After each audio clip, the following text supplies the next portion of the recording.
question from somebody that said, why in the hell are you in an industry where you look after dead bodies? And why would you do that? The smell, the disgusting, you must be disgusting, I must stink, I must go home smelling, I must be just a terrible human being. Actually, it's quite the opposite why people work in the funeral industry. A lot of people have reasons why they work in the funeral industry. Originally, funeral industries were family operated years ago, and the families used to just continue on, so people were in that industry forever. And we are called the new generation of funeral people working in the funeral industry that weren't born into it, didn't really have much to do with it, but then pursued an interest to go into it for whatever reason. And it's not always the same reason. I'm in the industry because of a traumatic loss to myself and my family. When my mum was killed, it brought me to where I am today, and have been here for 16 years now in the funeral industry. And it also brought me to be a reconstruction artist. So I have done a lot of reconstruction, which means if we get a trauma case in, and it's the face is smashed up, the head smashed up, the limbs are detached, the head, arms, legs, whatever, I can, if I've got enough material to work with, if there's enough left after what kind of accident, reattach heads, reattach the limbs, rebuild the faces, and get that family to have their viewing of their loved one. Because when it's a trauma case, most people need to see the dead body to know that the person's died, because it's happened suddenly. You go off to work and you get that call. I remember the day I got that call. I was in a brand new job. I'd been there 2 weeks.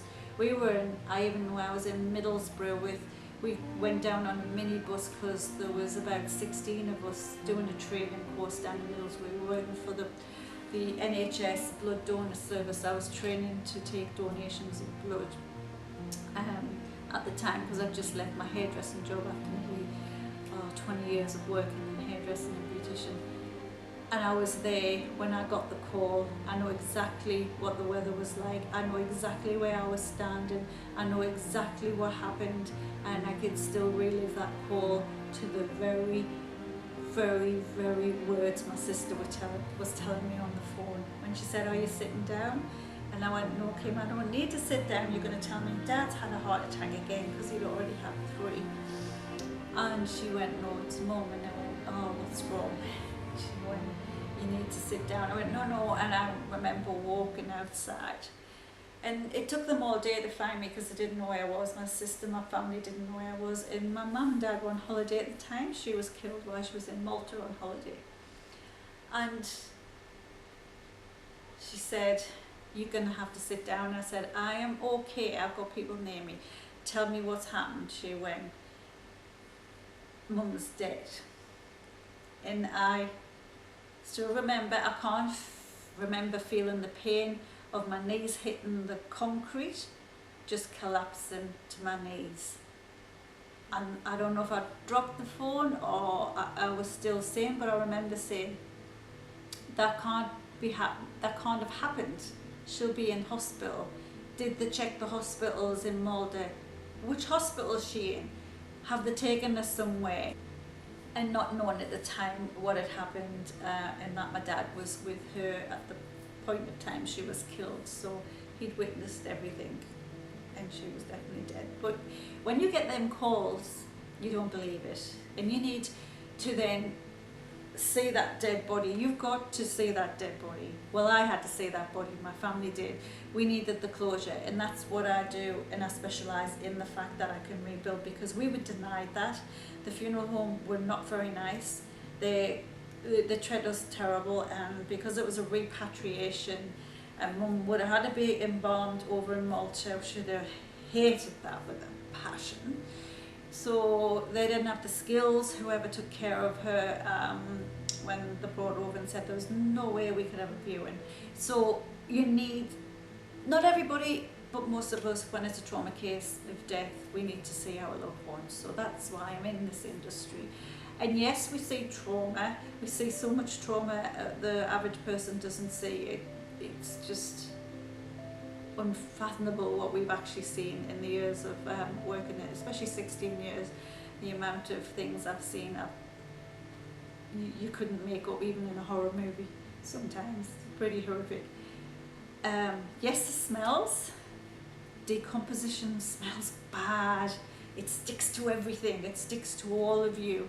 And you go home and you quickly jump in the shower and you wash your hair and you're washing your body, and it's, you know, you've got to get that out. Yes, it smells bad. There's maggots, there's flies, there's all sorts. But it's not every day. It's not every day we see trauma. It's not every day a decomposed body comes in.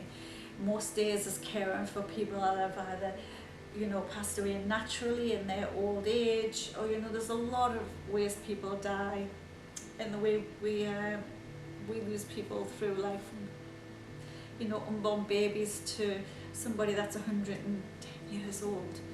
There's a lot. But it's about the caring and making sure we care and look after a deceased body with respect, with care and with dignity. And that's the most important things, and is to make sure that we can do our best for the families in the end. It's not about making money. It might be for some funeral people. I've always worked for funeral industries and I've never owned one or anything. We do have non-for-profit funeral industries, which is great, you know, but it's all about making sure the deceased is looked after and the families are cared for, because in the end, funerals are for us that are living, not for the dead. Their body's going to be there, you know, the shell, but they've gone, they're dead, they're deceased, they've left. So it's to make sure we care for everybody in the best possible way we can, and that's why I do this job. And yes, I'm probably coming to near the end of my term in this job, because it's an industry where people do get PTSD, and just the trauma, and the fact that I'm still grieving my own mum after 20 years plus, and seeing some of the trauma that I know would have happened to her. Just, I'm probably reliving that too much. So eventually I'll probably be easing out of the industry, and plus I'm getting old myself, and who knows, you know, I'm very lucky to be in my late 50s and be here, because lots of us don't get to that age. So this is the reason I'm in, is to care for other people and to help me in my grieving journey, and to just look after you guys, you know. And I hope people, when I go, will take care of me with respect and dignity too. And, you know, Melissa, who I work with, he'll definitely do that, because I'm older than her, and I'm surely going to go before her, so I've already told her what to do and she knows. So yeah, so I hope that answered that. I might have went on a bit, I'm not sure, but it's a tough question actually, and some days I can manage to tell you the true reason I'm here, and other days it's a difficult task. And today I found that one difficult, so I'm going to sign off right now and go, and love and leave you. So yeah guys, like, subscribe and share with your friends and family, and I'll be back with you soon, and hope you have a wonderful day, night, whatever, wherever you are. Thanks guys, see you soon, love you all.